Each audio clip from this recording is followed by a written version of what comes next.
Hello, this is Dr.Natrell. What brings you in today? What's up, guys? Welcome back to another beautiful night. Today, we're going to be doing something different here. Today, we're going to be going over the World Cup games that happened today between France versus Senegal, Norway versus Iraq, and Argentina versus Algeria. These are some fantastic games. I was waiting to upload a soccer video when there is a good amount of World Cup games. The other games weren't bad at all. There were some really good games. The Netherlands versus Japan game was great. I was there to watch it. And the Germany game was great as well. But I wanted to wait for a full day of great games in order to go over it. So without further ado, let's get straight into it. First game of the day, we're going to talk about the Les Bleus, my team, France, playing Senegal today. Today, France played the African champions. Even though they legally don't have the trophy, they still won it. But today, I think this is a great story of two halves, as we all know. Or if you are not aware, if you do not stay up to date with soccer, France is the best team on paper. They have the most stacked roster. They're the best attackers and some of the best defense in the entire World Cup. With that being said, you wouldn't be able to tell that in the first half. The first half, France came out very lackluster. Everybody fell flat. Mbappe was flat. ALLEZ was flat.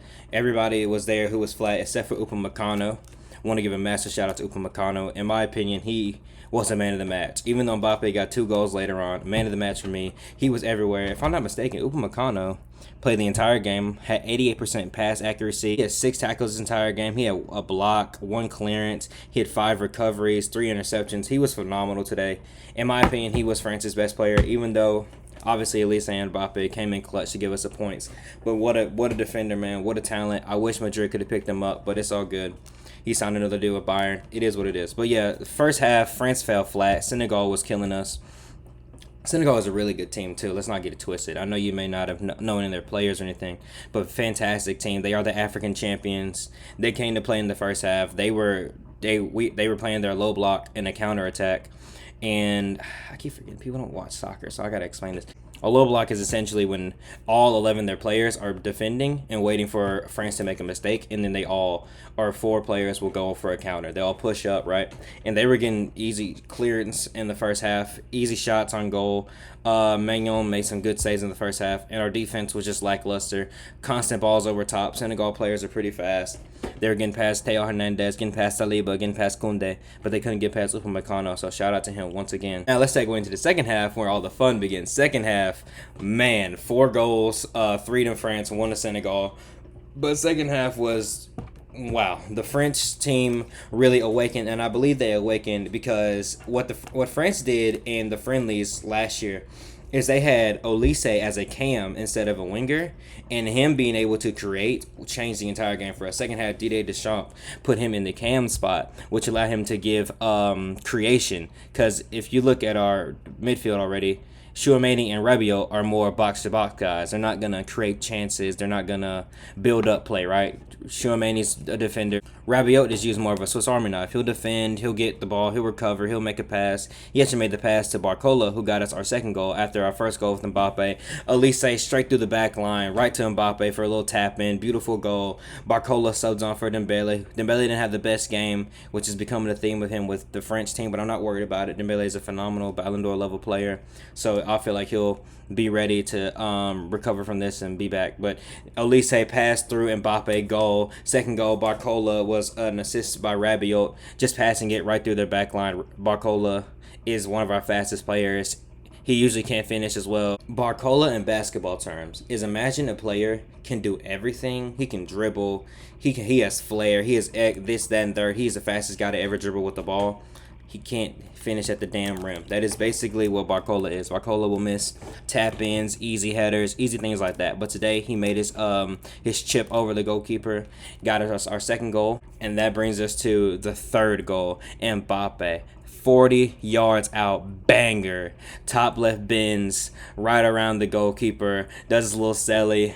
He's here, Mr. World Cup, the greatest World Cup player ever of all time, in my opinion. He constantly shows up in the World Cup. This is his tournament. This is his Ballon d'Or year. I'm calling it now. I've been said that last year, but I'm going to put it on video now. This is his Ballon d'Or year. This is such a Ballon d'Or performance in the second half for Mbappe. First half was not a Ballon d'Or performance at all. The second half, he was magnificent, playing defense, running back, covering. And it all starts with ALLEZ being that cam and being able to relieve our creativity, because Turkey came on the 90th minute. And Turkey is our creative midfielder.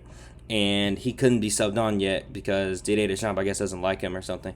But at least being able to just create that goal for Mbappe, I think, unlocked our team as we started to press more. We started to get more opportunities, more shots on goal. Just a brilliant performance from France today. And shout out to Senegal for giving us a hard fight, man. Senegal's not something to mess with. So now we're going to get into the Iraq versus Norway game. And if you aren't aware, Iraq is not a good team at all. And Norway has arguably the best striker in the world, Erling Haaland, and if you want to keep up with him, Erling Haaland will be scoring massive goals this World Cup. He's very fun to watch. Aerial threat, can score from anywhere. He's a massive striker. It's like 6'6". He is fast. He's powerful. He's very smart around the box. Fantastic performance from Haaland. Yeah, Norway didn't really have to do much, if I'm being honest. Iraq isn't really good. No offense to them. They just can't hang with a Norway, a Senegal, or France, and that's who's in their division. So I'd be shocked if Iraq even gets a point in this division, because this was supposed to be their easy game. Norway is the worst team out of the three of those I just named, and they got put 4 past them. Shout out to Odegaard. He's the captain of this team, giving them the assist. Haaland, a brace in the first half. Remarkable. He played the whole game, but he had a brace in the first half. I was worried about Mbappe losing his golden boot. If you don't know what that is, it's basically whoever scores the most goals in the entire tournament, they receive the golden boot. And I'm especially worried now because of what I'm about to go over next after this game. But let's not get too ahead of ourselves here. So yeah, Iraq came out in a 4-4-2. They've been running that for years, since the last World Cup actually. And you know, it's nothing new with Iraq. They've never been good. They're a small soccer country. They're obviously a big country, but they're a small soccer country. Not a lot of talent is being birthed there, and they just got, honestly, if I'm being honest, they just got diffed by the good players on Norway. Norway's team isn't really that good. They have 4, maybe 5 good players. You're being generous, maybe 3 realistically, but yeah, you can't stop Haaland if your back line is giving you a 3.6 rating and a yellow card. It's just not easy to do that. So shout out to Norway, shout out to Haaland for getting his brace, and shout out to Odegaard. Your Arsenal doesn't like you or want you, but Norway clearly loves you, so salute to you, and salute to Norway. Can't wait to see them play France in a few days. Now let's get into Messi. As you can tell by my exclaim, I'm not the biggest Messi guy. For a lot of reasons that I won't get into because this video is getting to that minute limit. But I will say this was a great game at beating up a bad team, as Norway have just beat up a bad team in Iraq. Argentina does the same. Argentina, however, are top 4 favorite to win this World Cup. They obviously won in 2022. Salute to them. They're a good team. I think they're not a good. I don't think they're a great team. I think if they match up against a Portugal, a Spain, or France, they don't, or maybe even England. We got to see how England plays later, but even in England, I think they don't stand a chance. I just don't see how their squad is up to par with those teams. I mean, I don't want to list everybody here, but it's just like their best players are a 40-year-old Messi, Enzo Fernandez, Alexis McAllister still getting run, and Rodrigo De Paul. Their back line is terrible, and their goalkeeper is very sketch. I just don't see how they could compete against a good team. But today they thrashed Algeria. Algeria's another small African country. Not much to say about Algeria, but more to say about Messi getting a hat trick at the age of 38. I believe he is 36. I think he's 36. At the age of 36 is mad impressive. You can't doubt it. The second goal was a little tap in, but the first goal was an absolute banger. Now, you could say, what is a goalkeeper doing? And I also would probably say that. But at the same time, man, it just takes so much skill to do that. He subbed out at the 80th minute, but it's remarkable how talented he is. I would love to see him play some comp. Austria, Jordan, Algeria in their bracket. So they're going to easily have 9 points there. Which isn't good for my Mbappe golden boot if Messi scoring a hat trick on them. But it's all good. This is the first game for them. They looked really good, though. Shout out to Julian Alvarez. Did come in at the 55th minute, but he didn't do anything. He did sub in at the 55th minute, but he had a 6 rating.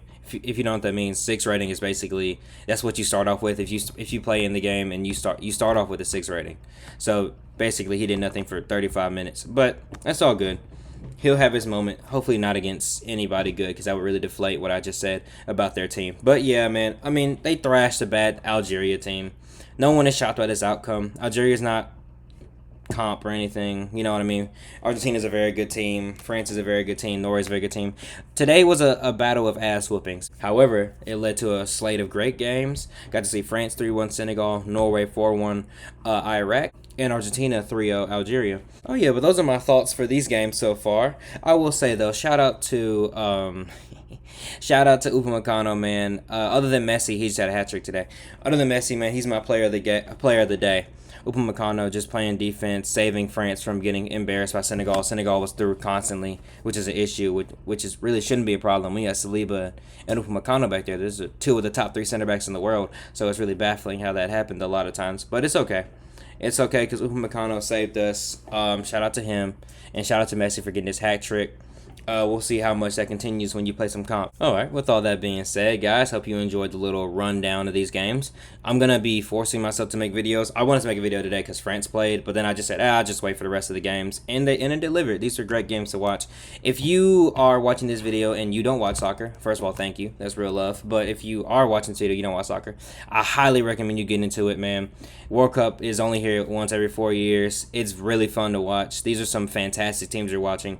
If you want to know the teams that you should be watching, I could put you on right now. I could list them. Actually, I'll list them right now for you. You should be watching France, Argentina, Spain, England, Portugal, Brazil. I think Morocco is a good shout. I think you would like the Netherlands, Germany.